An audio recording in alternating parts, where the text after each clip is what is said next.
నెల్లూరు జిల్లాలోని ప్రముఖ పుణ్యక్షేత్రమైన కసుమూరు హజ్రత్ సయ్యద్ కరీముల్లా షా ఖాదరీ మస్తాన్ బాబా ఔలియా దర్గాలో నిషాన్ కార్యక్రమం ఎంతో భక్తిశ్రద్ధల నడుమ వైభవంగా నిర్వహించబడింది.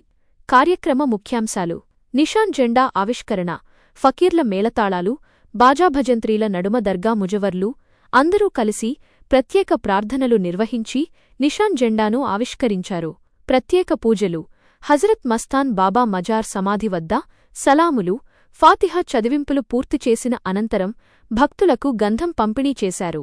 రాబోయే గంధ మహోత్సవం వివరాలు: దర్గా ముజవర్ సయ్యద్ దస్తగిరి తెలిపిన వివరాల ప్రకారం శ్రీ మస్తాన్ బాబా గంధ మహోత్సవం ఉరుసు సెప్టెంబర్ 8, 9, 10 తేదీలలో అత్యంత వైభవంగా జరగనుంది.